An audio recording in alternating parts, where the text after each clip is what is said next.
Hello friends, Color School Hello presenting this video for standard 9th English medium subject social science. Friends, we were discussing about chapter number 2, the First World War and Russian Revolution. In our video number 1, we were already discuss about the previous part of this chapter. We were already discuss about the First World and the situations already we were discussed about. Those who hadn't seen the video number 1 first, they must go and watch the video number 1. After that you can see the video number 2, because if you hadn't seen that video you can't understand what is there in the lesson. So everyone must watch firstly video number 1 and after that you can see video number 2.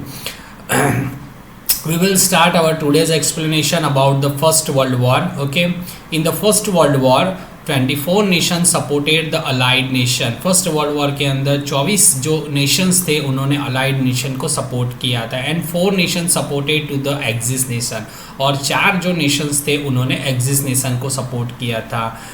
Initially German made not worthy victories in Europe. अब क्या हुआ था कि German ने क्या किया था, Europe के अंदर काफ़ी जो एरिया थे उसको जीत चुके थे.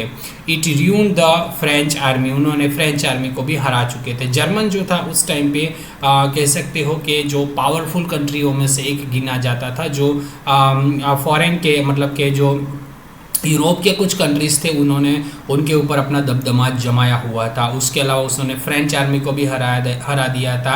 It fought many submarine war, और उन्होंने काफ़ी सबमरीन वॉर भी लड़ाई लड़ी थी. And destroy the sheep of the allied nation, और उन्होंने जर्मनी ने अलाइड नेशन के काफ़ी शीप्स को तबाह किया था. Many soldier and the civilian had died. बहुत सारे ऐसे सोल्जर और सिविलियन मीन्स कॉमन पीपल जो मर चुके थे because of the tanks and the poisonous gas. और जो ये उन्होंने सबमरीन तोड़ी थी उसकी वजह से, और उसने उनके जो शिप तोड़े थे वो टैंक की वजह से और पॉइजेनियस गैस की वजह से काफ़ी सोल्जर और सिविलियन की डेथ हो चुकी थी.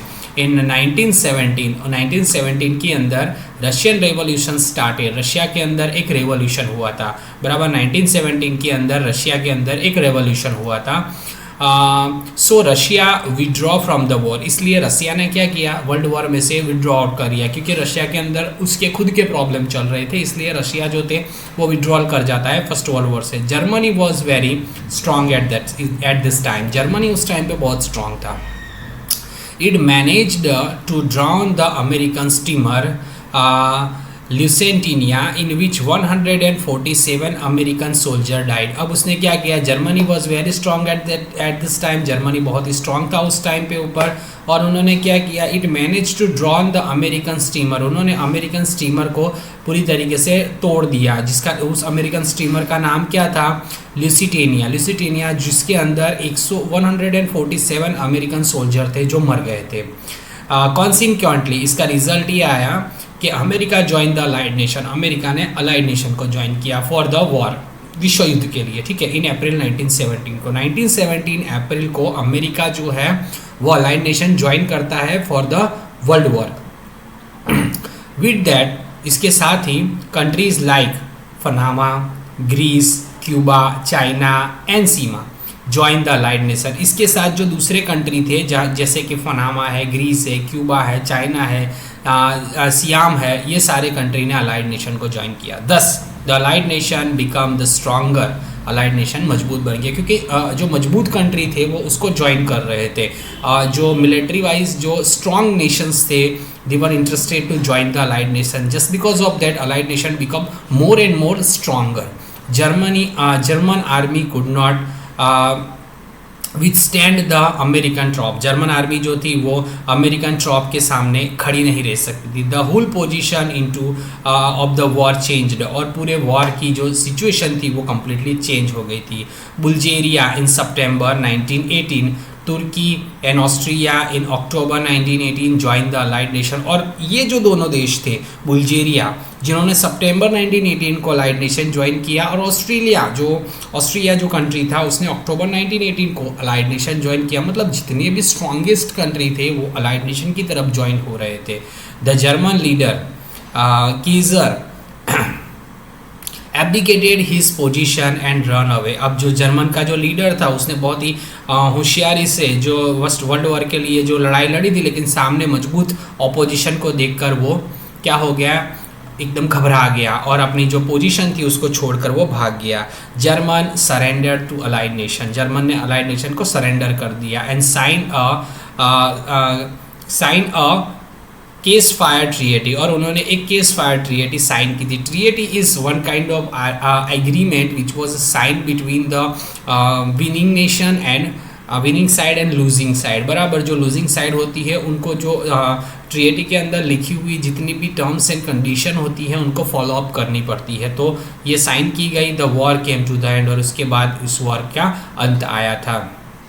Effect of the first world war बराबर है इमीडिएट इफेक्ट्स। इमीडिएट इफेक्ट क्या क्या हुए थे फर्स्ट वर्ल्ड वॉर की वजह से, क्या क्या असर हुई थी, क्या क्या इफेक्ट हुए थे, उसके बारे में यहाँ पे बताया है। Distraction of man and material. अब मैन एंड मटेरियल का किस तरीके से विनाश हुआ था, किस तरीके से डिस्ट्रक्शन हुआ था, कितनी तबाही मची थी फर्स्ट वर्ल्ड वॉर में, उसके बारे में कुछ डेटा यहाँ पे हमको अप्रॉक्स दिया गया है कि approximately 6.5 crore people took part in the war. See listen, 6.5 crore लोगों ने वर्ल्ड वॉर के अंदर, फर्स्ट वर्ल्ड वॉर के अंदर अप्रॉक्सीमेटली टुक पार्ट किया था, हिस्सा लिया था। एटलीस्ट 1 करोड़ डाई, कितने मरे थे, 1 करोड़ लोग मरे थे। About 2 crore were injured, 2 crore injure हुए थे and around 70 lakh were rendered permanently handicapped, और 70 लाख से भी ज़्यादा लोग जो थे वो परमानेंटली हैंडीकैप्ट हो चुके थे। मोर number of the people died, बहुत सारे ऐसे लोग मरे थे। Of the starvation and the other form of the killing, जो दूसरी रीजन्स की वजह से मरे थे। And epidemics the broke out after the war, और वॉर के बाद जो हर जगह पे जो थी वो तबाही शुरू हो गई थी। The total war expenditure was quite high, और ये टोटल का जो खर्च हुआ था, जो तबाही का जो भुगतान हुआ था वो बहुत ज़्यादा था। क्वाइट हाई का मतलब क्या होता है, कुछ हद से भी ज़्यादा। ये destruction of man and material के अंदर आपको लिखना पड़ेगा। This question will come in the exam, effect of the first world war, so it is very important. You must have to write down all the points, point wise you have to write down this answer in the exam. It will, if it will come, then okay, destruction of man and material, what is there, you have to write down with the exact number of which is given in your textbook only. ठीक है। Social changes during the war, जब war हो रहा था, since majority of a man of all Nations, जितने भी देश थे उसके अंदर जो मेजॉरिटी ऑफ मैन थे, बराबर जितने भी जो मैन लोग थे, बराबर जो पुरुष लोग थे, were on to the war front, बराबर है, वो जो थे वो लड़ाई के लिए जुड़ चुके थे। Woman shouldered were responsibility of the family and occupation, जब जो पुरुष होते हैं वो घर में नहीं होते हैं तो उस घर को रनअप करने की जवाबदारी है, जो जिम्मेदारी है वो वुमन के कंधों पे आ जाती थी। ठीक है, इसलिए वुमन के शोल्डर जो हैवी हो चुके थे रिस्पॉन्सिबिलिटी की वजह से, क्योंकि उनको अब कुछ ना कुछ अपने फैमिली को सर्वाइव करने के लिए कुछ ना कुछ ऑक्यूपेशन ढूंढना था। दे स्टेप्ड आउट, अब ठीक है वो घर से बाहर निकले of their homes and successfully took over the responsibility in the different professional field, और वुमन ने भी अपनी जिम्मेदारी जो है वो बखूबी निभाई थी। वो सेल्फ वो क्या कर रहे थे, घर के बाहर निकले और सक्सेसफुली अपनी रिस्पॉन्सिबिलिटी उन्होंने प्रोफेशनल फील्ड के अंदर निभाई। द सेल्फ कॉन्फिडेंस, उनका जो आत्मविश्वास था, of their being equivalent to man, और ठीक है एनहेंस द, और उनका जो कॉन्फिडेंस लेवल था वो भी मैन जैसा इक्वली बढ़ने लगा। कॉन्सिक्वेंटली इसका रिजल्ट ये आया, the demand of the woman to exercise their franchise were raised during the war, the production of the things of base necessarily had reduced, so problem like the scarcity, unemployment, starvation, strike, lookouts, etc. raised a head. People suffered a lot. Education's condition were pathetic. यहाँ पे क्या हुआ कि जैसे ही जो condition थी, अब जो थी वुमन को सरवाइव करने के लिए घर से बाहर निकलना पड़ा, ठीक है, तो उनके अंदर एक कॉन्फिडेंस बढ़ा, बराबर है। लेकिन वॉर की वजह से जो डिस्ट्रक्शन है, जो तबाही थे वो काफ़ी हद तक मची थी। लोगों की ज़रूरत जो थी वो बढ़ रही थी और उसके सामने जो पैसे मनी की बात है, अगर प्रोडक्शन तो हो रहा था लेकिन जो ज़रूरी मात्रा में मतलब कि सामान की जो बिक्री होनी चाहिए वो पैसों की कमी की वजह से नहीं हो पा रही थी और लोगों को एम्प्लॉयमेंट लेने में, ठीक है, बहुत प्रॉब्लम हो रहे थे, ऑक्यूपेशन फील्ड बहुत कम हो रहे थे, तो स्ट्राइक का मतलब कि दंगे, स्ट्राइक, ये सारी चीज़ें जो थी वो बढ़ने लगी और लोग जो थे, और ख़ास करके लोग जो थे वो बहुत ज़्यादा सफ़र करने लगे और चिल्ड्रन की जो कंडीशन थी, बराबर है, बच्चों की जो कंडीशन थी वो तो बहुत ही ज़्यादा पैथेटिक थी, बराबर, क्योंकि लोग कैसे सरवाइव करें वो उनके लिए एक बहुत ही बड़ा विषय था। तो सोशली चेंजेस के अंदर जो कंडीशन थी वो काफ़ी हद तक ख़राब हुई थी, ये आप कह सकते हो। द ट्रीटी ऑफ वर्साइल की जो ट्रीटी हुई थी 1999 के अंदर, 1919 के अंदर। अब 1919 के अंदर जो वर्साइल की ट्रीटी हुई थी, उस वर्साइल की ट्रीटी क्या, treaty I already explain what is the meaning of treaty. Treaty जो होती है वो एक तरीके का अग्रीमेंट होता है जो विनिंग साइड और लूजिंग साइड के बीच में किया जाता है, जिसके अंदर जो लूजिंग साइड होती है उसको कुछ जो कॉम्प्रोमाइज़ होते हैं वो करने पड़ते हैं, अपनी तरफ से जो भी सामने विनिंग पार्टी की जो भी डिमांड होती है उनको माननी पड़ती है। तो ये वर्साइल की जो ट्रीटी हुई थी वो 1919 के अंदर हुई थी और 1919 के अंदर जो ट्रीटी वर्साइल की हुई थी वो कौन सी चीज़ को लेकर हुई थी और क्या हुई थी, वो सब के बारे में हमको यहाँ पे इंफॉर्मेशन दी गई है। Let's see what is that. At the end of the first world war, जब फर्स्ट वर्ल्ड वॉर ख़त्म हुआ, the conditional surrender of Germany का सरेंडर कैसा था, अनकंडीशनल था, क्योंकि उनको झुकना ही था, बराबर, in front of the allied nation के सामने वो झुक चुके थे। Brought an end of the war, और उसके बाद फर्स्ट वर्ल्ड वॉर का एंड हो जाता है। Then the allied nation undertook the peace process. अब undertook the peace process, Paris के अंदर एक मीटिंग की जाती है, पीस प्रोसेस मतलब शांति के लिए, ताकि सेकेंड वर्ल्ड वॉर ना हो, ठीक है, इसीलिए अलाइड नेशन जो है वो एक पेरिस पीस प्रोसेस जो अरेंज करता है पेरिस के अंदर। वहाँ पे 58 कमीशंस वर फॉर्म्ड, 58 कमीशन बिठाए जाते हैं, जिसके अंदर 145 सेशन वर ऑर्गेनाइज्ड, 145 सेशन को ऑर्गेनाइज किया जाता है। The agreement made by the Germany, और इसके अंदर जर्मनी के लिए एग्रीमेंट बनाया जाता है during the Paris peace process, और इस पेरिस पीस प्रोसेस के दौरान was made in to the mirror palace, और वो कहाँ पे बनाया जाता है, मिरर पैलेस के अंदर जो वर्साइल के अंदर आया हुआ है। Thus it came to be known as a Versailles Treaty, इसलिए उसको वर्साइल्स ट्रीटी कहा जाता है। क्यों? क्योंकि वो एक मिरर पैलेस ऑफ वर्साइल के अंदर ये एग्रीमेंट किया गया था, इसकी वजह से दिस ट्रीटी इज कंसिडर और known as the treaty of Versailles. There were 4 provision in the treaty of Versailles की जो ट्रीटी हुई थी उसमें मेन जो थे वो 4 प्रोविजंस थे। पहला प्रोविज़न ये था कि रीजनल एग्रीमेंट, नंबर 1 क्या था, रीजनल एग्रीमेंट था, बराबर, प्रादेशिक जो समझौता था। दूसरा था reduction in the troop and disarmament, बराबर, रिडक्शन मतलब कम करना, हथियारों का उत्पादन जो है वो कम करना, और डिसआर्ममेंट मतलब निशस्त्रीकरण, जिसको जो औजार है वो बहुत ही कम प्रोडक्शन किए जाए। The arrangement of the distribution of the grain gains at the end of the war and war fine, जो अरेंजमेंट हो रहा था और जो अरेंजमेंट किया गया था, जो डिस्ट्रीब्यूशन करना था, जो भी चीज़ जो थी, जितनी भी चीज़ों डिस्ट्रीब्यूट करनी थी, जो भी फ़ायदे की चीज़ थी, जो नुकसान की चीज़ थी, वो डिस्ट्रीब्यूशन करनी थी, वो वर्ल्ड वॉर के बाद जो विनिंग साइड पे थी उनके साथ कैसे किया जाए उसके बारे में डिस्कस करना था। अदर प्रोविज़न, और दूसरे भी प्रोविज़न्स थे। द अमेरिकन प्रेसिडेंट, अब यहाँ पे क्या हुआ था, the American president withdraw Wilson जो उस टाइम पे अमेरिका के प्रेसिडेंट थे, वो इसके अंदर ज्वाइन हुए थे। उनके अलावा ब्रिटिश प्राइम मिनिस्टर, उसके अलावा ब्रिटिश के जो प्राइम मिनिस्टर थे लॉर्ड जॉर्ज, वो भी यहाँ पे ज्वाइन हुए थे। फ्रांस के जो प्रेसिडेंट थे, ठीक है, जिनका नाम क्या था, सेमेनको, और इटालियन के जो प्रेसिडेंट थे ऑरलैंडो, ये जो थे 4 ब्रिटिश के प्राइम मिनिस्टर थे। उसके अलावा ब्रिटिश के प्राइम मिनिस्टर के अलावा फ्रेंच के थे, फ्रेंच के अलावा इटली के थे, और इटली के अलावा जो दूसरे जो प्रेसिडेंट थे उन्होंने अपना जो इम्पोर्टेंट रोल था वो प्ले किया था इस ट्रीटी के अंदर। जर्मनी वॉज फाउंड रिस्पॉन्सिबल, और ये डिस्कशन के अंदर फाइनली ये डिसीजन लिया गया कि जर्मनी जो है वो रिस्पॉन्सिबल है इस वॉर के लिए। A war fine of 6.5 billion pound was imposed on Germany. Germany के ऊपर कितना वॉर फाइन डिक्लेयर किया गया, 6.5 बिलियन पाउंड का उनके ऊपर वॉर फाइन डिक्लेयर किया गया। It had give away the Ruhr region of the France, और उनको क्या करना था, फ्रांस का जो रूहर का जो रीजन जो जर्मनी जीत चुका था उसे उसको वापस देना था। इट्स रूहिन रिवर, एक रूहिन रिवर जो थी had to open for the international sea route, और जर्मनी को ये रिवर भी उनको इंटरनेशनली सी रूट के लिए सब जगहों पे सब कंट्रियों को डिवाइड करनी पड़ी, देनी पड़ी। The Rhineland region on France border was disallowed from being the fortress, as well as the mineral rich region was given away to France for 15 years।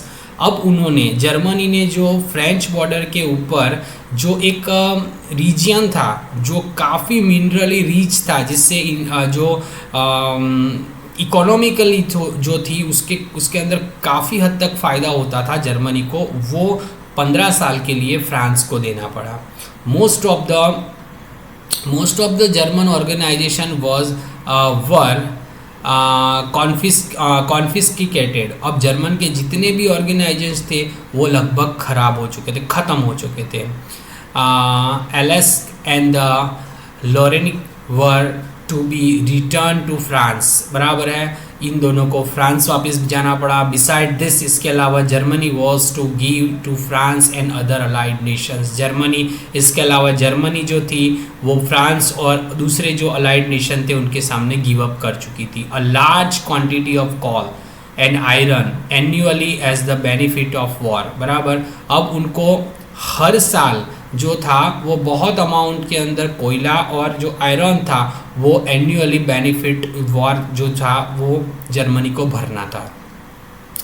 Germany was made to sign this, Germany को तो ये treaty sign करनी पड़ी, बराबर है। In the terms and condition of the gun point and force by, उनको by force और gun point के ऊपर रखकर ये ट्रीटी साइन कराई गई थी। Of which there was the bitterness and description among the German, और ये जो जर्मन के लोगों के अंदर एक कड़वाहट और उनके प्रति हुई नाइंसाफ़ी जर्मन के लोगों को काफ़ी हद तक खली थी।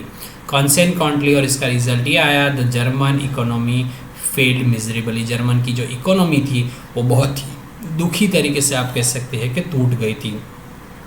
लॉन्ग टर्म इफेक्ट, अब लॉन्ग टर्म इफेक्ट के अंदर क्या आता है, there was a feeling of revenge in signing the treaty with the nation that were defected in the war।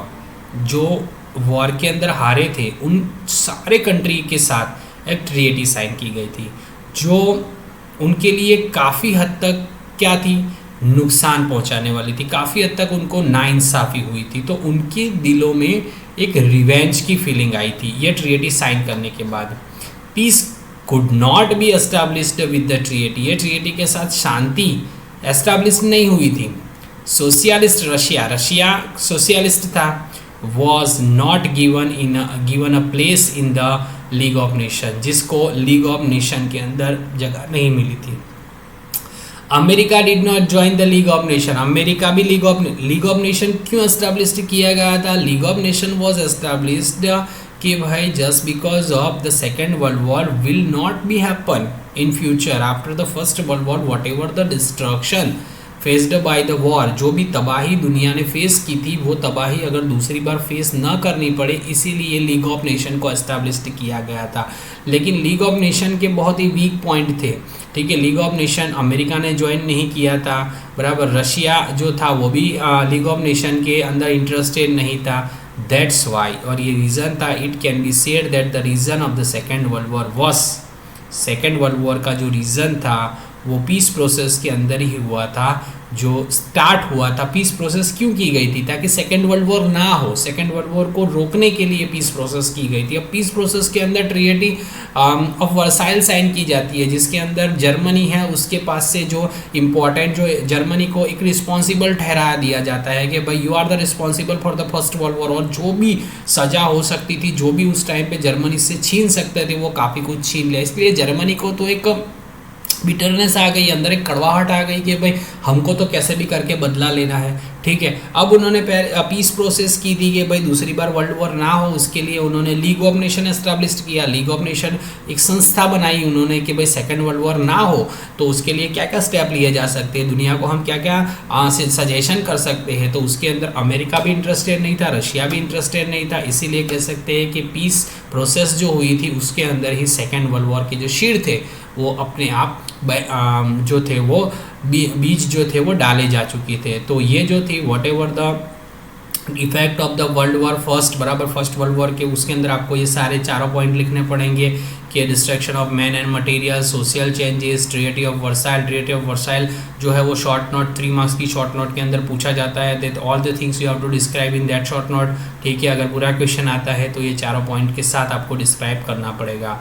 ठीक है, अभी आगे देखते हैं द रशियन यानी कि बॉल्शेविक रेवोल्यूशन जो 1917 के अंदर रशिया के अंदर हुआ था। अब रशिया के अंदर एक रेवोल्यूशन हुआ था 1917 के अंदर। रशिया के अंदर जो रेवोल्यूशन हुआ था वो एक्चुअली में क्या हुआ था उसके बारे में यहाँ पे थोड़ी बहुत डिटेल में इंफॉर्मेशन दी गई है। तो रशियन रेवोल्यूशन देखते हैं 1917 के अंदर हुआ था, is considered as an important event in the world history. और ये भी जो है वो वर्ल्ड हिस्ट्री के अंदर एक इम्पॉर्टेंट इवेंट की तरह कंसीडर किया जाता है। The Russian had been oppressed and suppressed by the czar of Russia. Russia जो थे, ये जार जो थे, C is a silent czar. Czar जो पीपल थे वो रशिया के ऊपर रूल ओवर करते थे। That one kind of the dynasty rule over the Russia. ठीक है, एक कह सकते हैं कि एक पीढ़ी जो थी, एक कह सकते हैं कि एक वंश जो था जो रशिया के ऊपर रूल ओवर करता था, जो जार पीपल के नाम से फेमस था, जो पूरे रशिया को कमांड करे हुए था।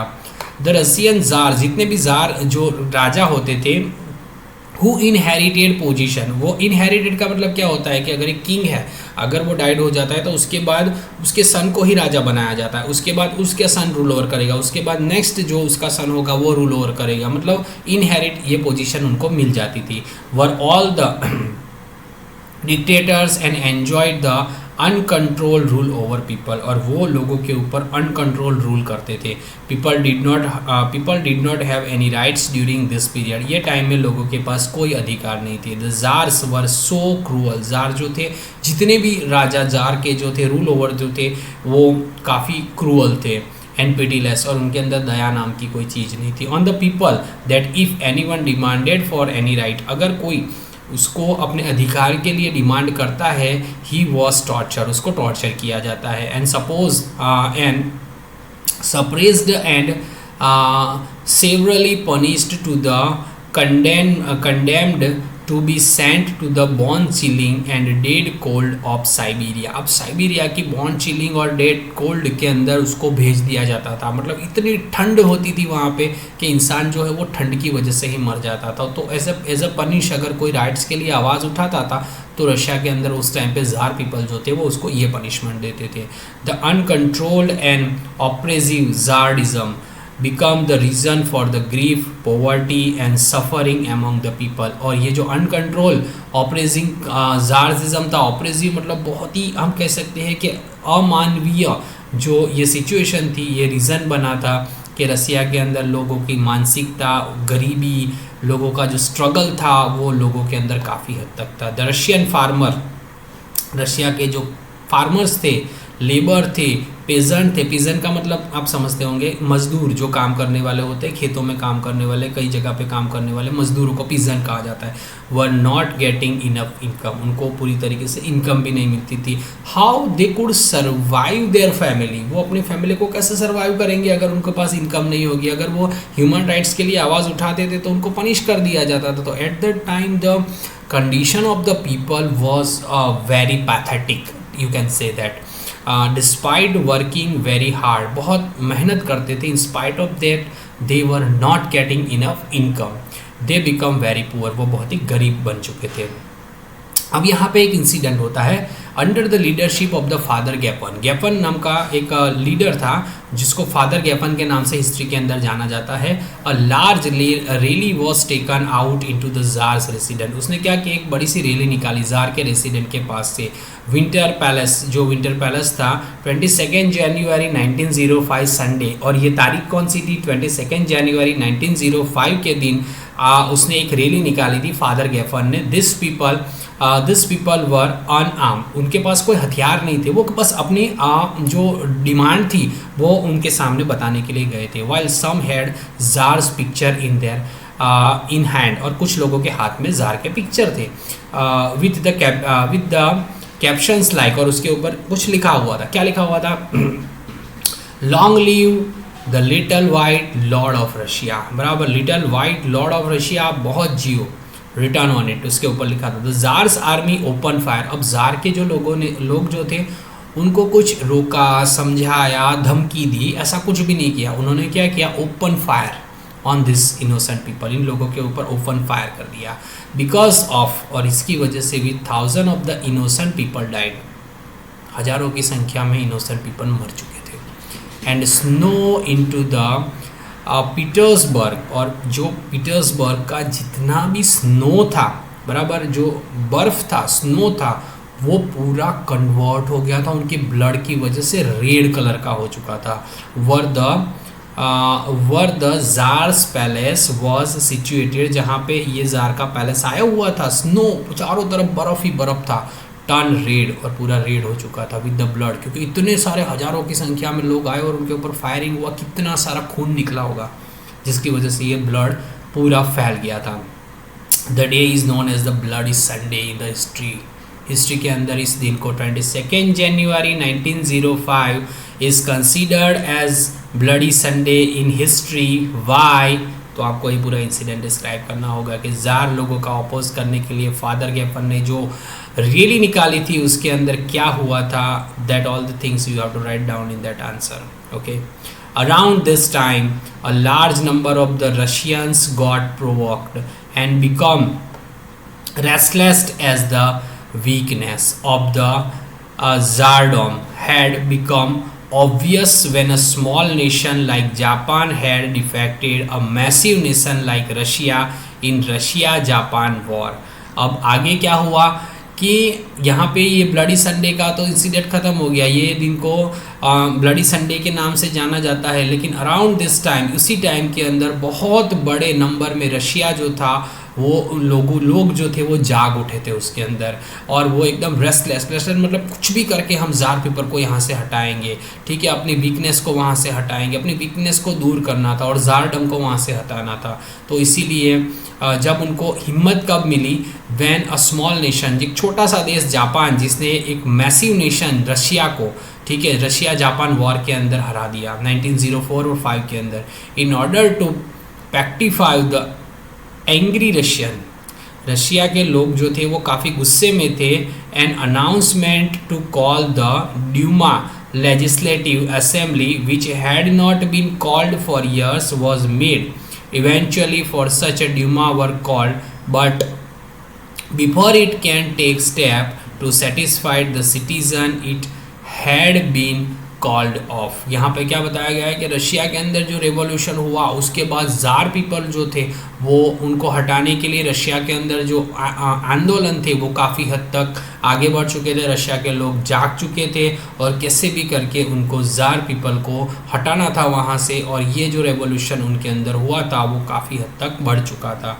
इन 8 मार्च 1917 की बात है, the oppressed worker of the Pitorgad called for the strike। अब 1917 को स्ट्राइक, जो वर्कर थे जो कहाँ के थे, पिटोरगढ़ के थे, उन्होंने स्ट्राइक डिक्लेयर कर दी। The czar send this troop to contain this event, और वहाँ पे इस घटना को रोकने के लिए जार ने क्या किया, हथियार भेजे। But army refuse to shoot that people, लेकिन उसकी जार की जो आर्मी थी वो धीरे धीरे धीरे समझने लगी थी। उन्होंने मना कर दिया कि भाई हम इनको शूट आउट नहीं करेंगे। एज ए रिजल्ट, और इसका नतीजा आया, रेवोल्यूशन बिगेन, रेवोल्यूशन बढ़ा। After the fall of the czardom, czardom ख़त्म होने के बाद power fall into the hands of the, और इसके बाद जो सत्ता थी वो किसके हाथ के अंदर गई, केरेंस्की लीड द मेंशेविक ग्रुप, जिसको माइनॉरिटी, मेंशेविक ग्रुप का मतलब होता है माइनॉरिटी के हाथ में सत्ता चली गई। Except for the Lenin everyone in Russia was happy with the fall of jar. Lenin के अलावा रशिया के सारे लोग जो थे वो जार के ख़त्म होने से खुश थे।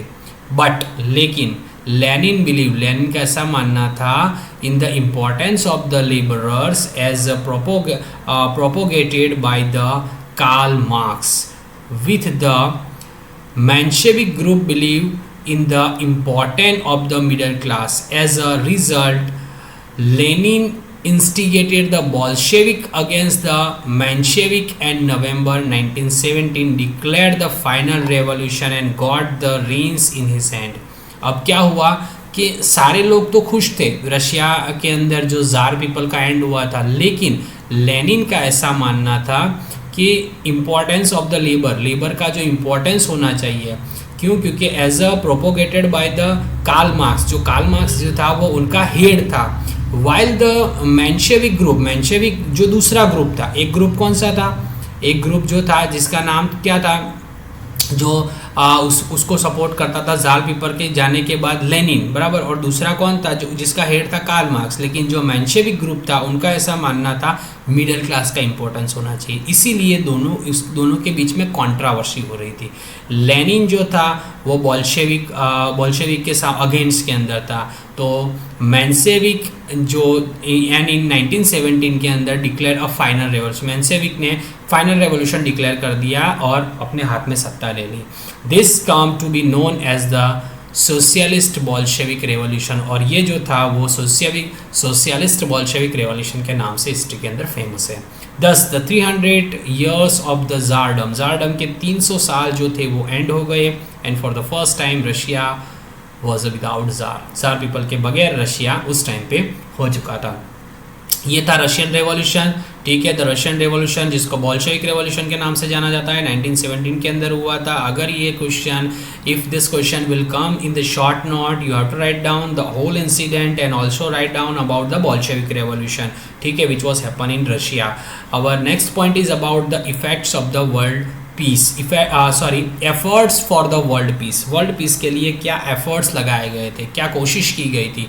तो लीग ऑफ नेशन हमको पता है फर्स्ट वर्ल्ड वॉर के बाद लीग ऑफ नेशन एस्टैब्लिश किए गए थे। क्यों किए गए थे कि सेकेंड वर्ल्ड वॉर ना हो, इसलिए किए गए थे, ठीक है। तो वो क्या थे, let's see the league of nation, the horror of the world war, जो वर्ल्ड वॉर की जो खौफनाक जो हॉरर था, was explain and absolute necessity of the world piece, और उसकी वजह से वर्ल्ड वॉर फर्स्ट को फेस करने के बाद पूरी दुनिया जो थी वो डर चुकी थी।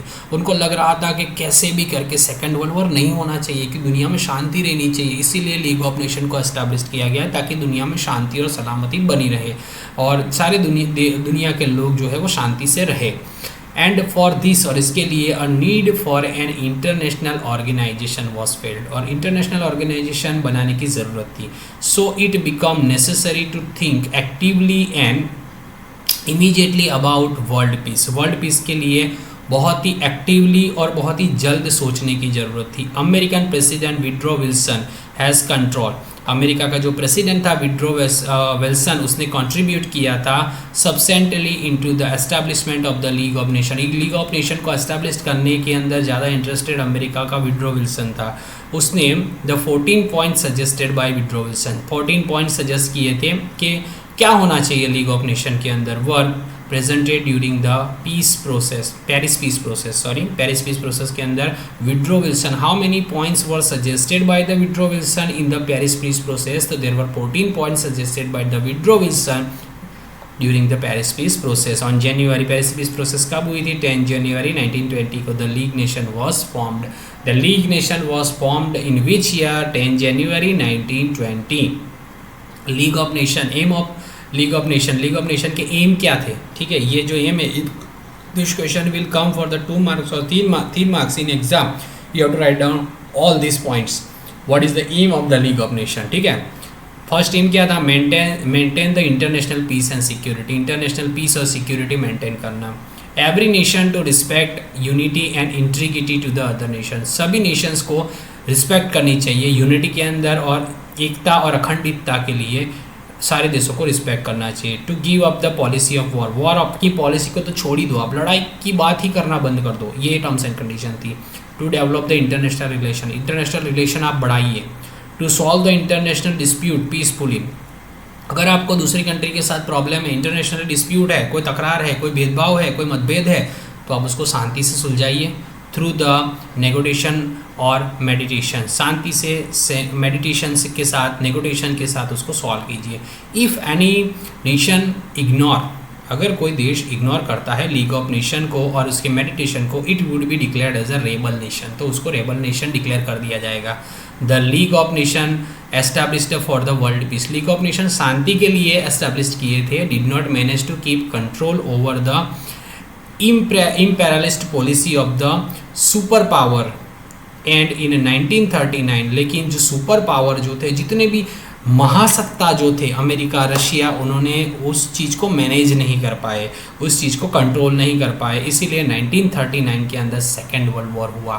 फर्स्ट वर्ल्ड वॉर के बाद सेकेंड वर्ल्ड वॉर ना हो, सेकेंड वर्ल्ड वॉर कंट्रोल हुए, इसीलिए ये लीग ऑफ नेशन एस्टैब्लिश किया गया था, लेकिन कोई फ़ायदा नहीं हुआ. 1939 के अंदर अगेंस्ट सेकेंड वर्ल्ड वॉर हुआ, और सेकेंड वर्ल्ड वॉर में क्या हुआ, क्या तबाही मची, that all this things we will see in our next chapter. ठीक है, here we completed our chapter number 2.